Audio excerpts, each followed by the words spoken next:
Hey, what's going on everybody? So this is my fifth vlog, I think it's my fifth vlog. Anyways, it's going to be a much faster vlog than usual because I don't have that much time on my hands. I'm actually in the middle of working still. But I wanted to give you guys a quick update on what's been going on, why I haven't been putting out so many videos, at least as much as I usually do, as well as where the heck is the NX1 video. And this little guy right here has actually, I really don't know how to feel about it. And this video is not going to be based on my opinions towards the NX1. However, because of my wishy-washy thoughts on the camera, I don't want to give you guys any false information or a straight biased first impressions of this camera. I want to give myself time with it. And anybody can do an unboxing. All you got to do is just take out the stuff out of the box, film it, and you got your unboxing. However, I'm trying to give you unbiased first impressions and how this camera is either improving or not improving my workflow. And that's what's been taking so long because I really don't know how I feel about it. It takes great footage, but it's really not that much better than, say, the GH4. Granted, it does take 4K at 6.5K, then compress it to 4K, but it's a long story, and I'm just gonna save that for the actual video, which I will try my hardest to finish this week. But just a spoiler alert, I more than likely will not be keeping that camera. And the reason being is because with the A7S Mark II coming out, hopefully at the end of this year, I'm going to save my money for that particular camera. That way I have the same camera or staying in the same family so I can expand my lens collection and it will work for both of my cameras. Plus the A7 II is going to be awesome as long as it takes a lot of the same characteristics from the A7S. The A7S II will be phenomenal as long as it takes some of the characteristics from the actual A7S and then maybe take some of the ones from the A7 Mark II, such as in-body stabilization, a better actual build, and of course, just maybe it'll include internal 4K, who knows. But I'm going to probably more than likely return the NX1 and then get a A7S II or A7S, just a second one. I don't know yet. But anyways, just a quick spoiler alert and what's been taking so long with this camera. Although I do really like the footage that comes out of it, especially the stuff that I did in Savannah, even though the grading wasn't the best because I was still getting familiar with it. But it was a lot of fun shooting and everything just about was recorded handheld except for the first 4 clips of the video, I believe. So the actual stabilization from the S series lens does a phenomenal job, and I don't know. I don't have mixed feelings about this camera. But other than that, the reason why I haven't been putting out a lot of videos is because I don't have a lot to review right now. I do have a lot of accessories and stuff I'm getting done, and I'm exploring other routes such as the USB hub I did and the Bluetooth keyboard. Things that I normally don't review, I'm trying to experiment with to see how you guys like it.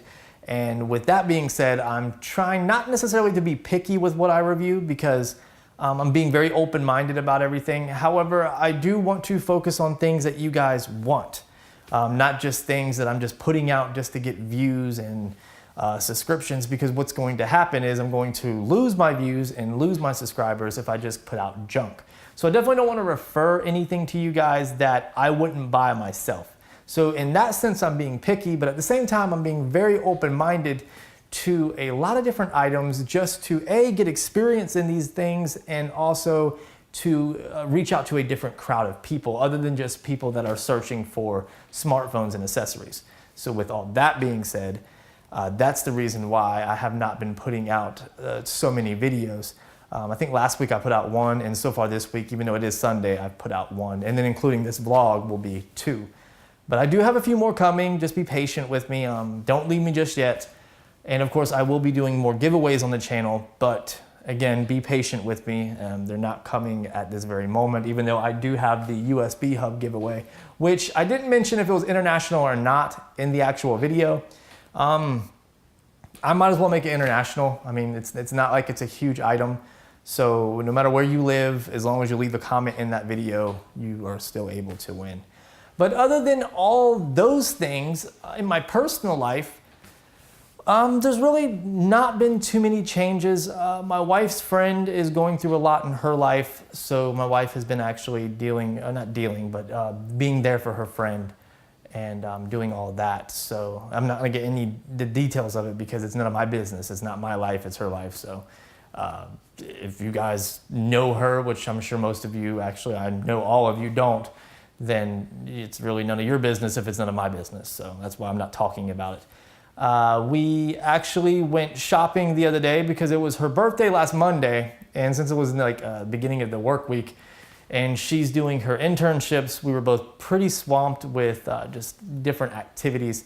So we went shopping the other day, and who would have thought that I would spend more money than her, and she of course got more items than me, and I wasn't even supposed to get anything. It wasn't my birthday, I wasn't shopping for myself, but I did need a few things, so I picked up a few things, and my things ended up being more expensive than hers all combined. And it's funny how that works. So that's what we did the other day.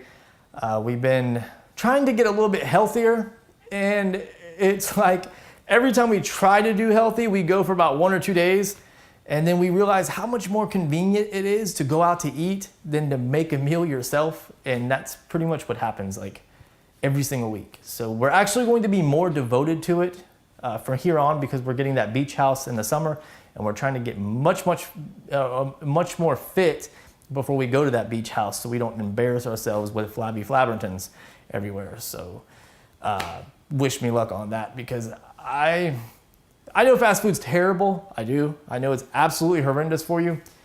But there's nothing like a Big Mac sometimes and some French fries, or even outside of fast food like that, a nice big juicy burger from the burger joint down the street that's phenomenal with steak fries, or getting a steak and then onion rings and baked potatoes. And there's nothing like all that stuff. And it can be a little bit hard to go healthy, but you know, I've done it before. I've done it several times. So it's once you get in the routine of things, it's easy to change. You just got to get in that routine.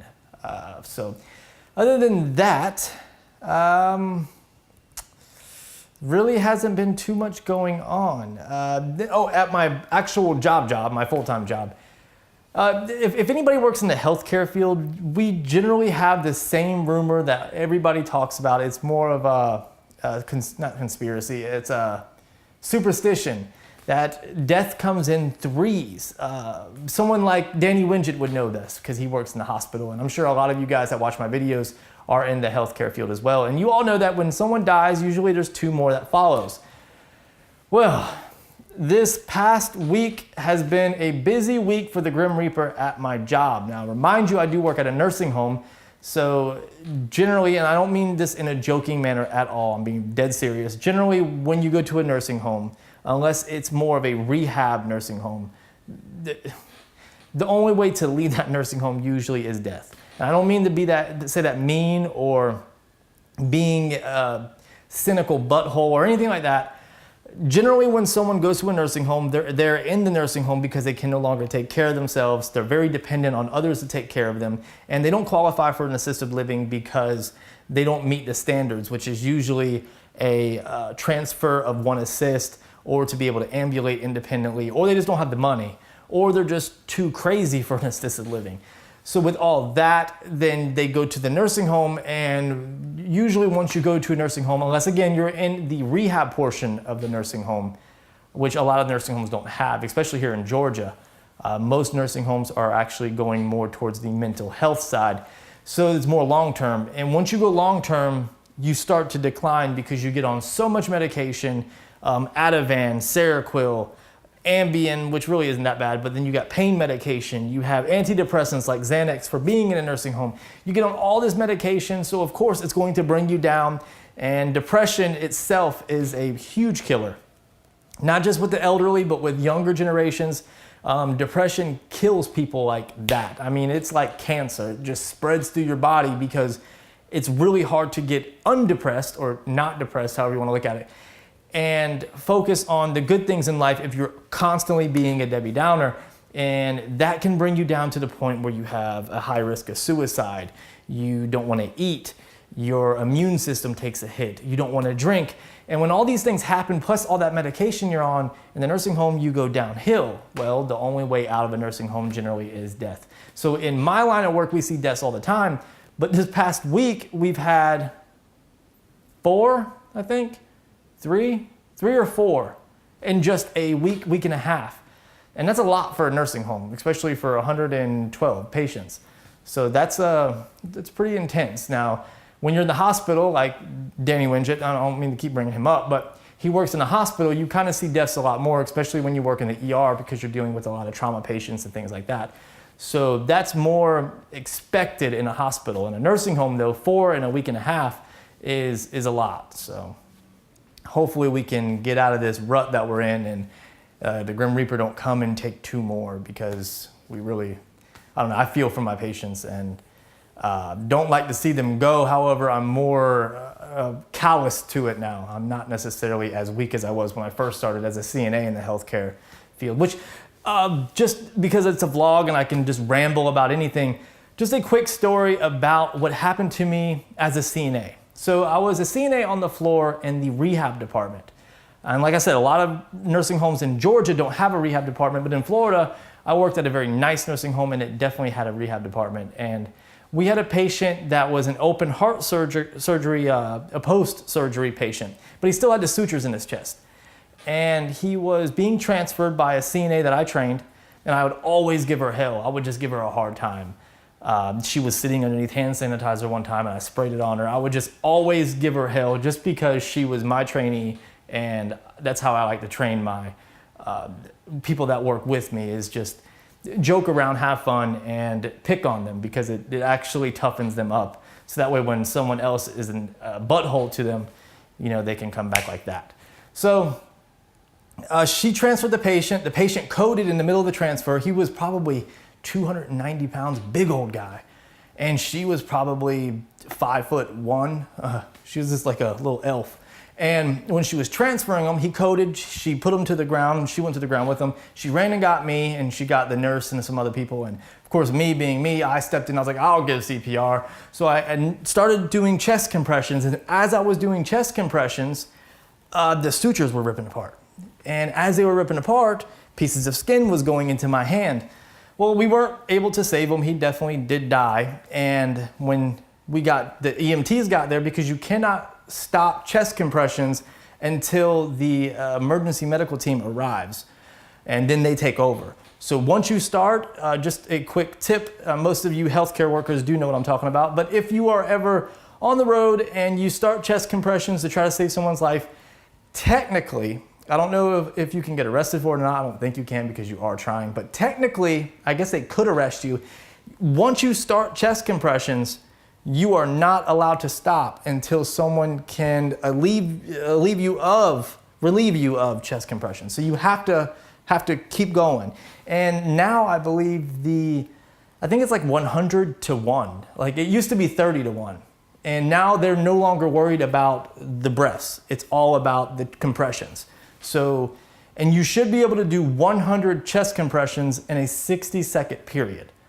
So that's a lot. I mean, you are literally like spaghetti arms when you're done. So now the CPR is constantly changing. So just because it's what I tell you now doesn't mean in 2 weeks it's going to be any different. But with this particular patient, when EMTs arrived, of course, he had already coded. They brought him to the ER. He was a full code, so they had to do whatever they could to him, but they announced his death. And I gave the other CNA hell. I would just told her, I was like, you know, you killed him. If you wouldn't have transferred him the way you did, he'd still be alive. Da, da, da. I hope when you go home tonight and you dream about him and he tells you that you killed him. And I just gave her hell. But in the end, though, she laughed about it and she was able to get over it, because your first death in the medical field is pretty intense. I remember my first death was a patient that she had a heart attack and she actually had blood coming out of her mouth, and it freaked me out. I mean, I was amazed I was fascinated by it, but at the same time I was really heartbroken because I felt that I killed that patient. So in the medical field, dealing with your first death, it's pretty intense.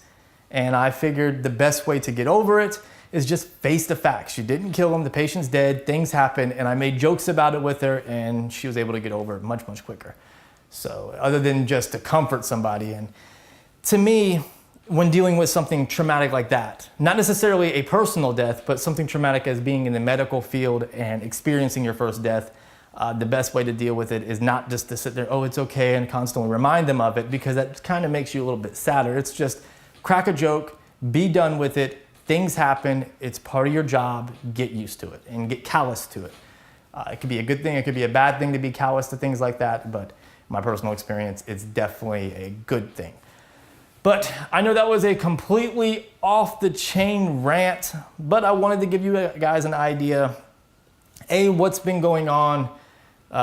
B, well, where's the NX1 video? So now that you guys know about that. And C, just a quick little story, as I do in all my videos, to either get you guys to laugh or just a quick look into my life.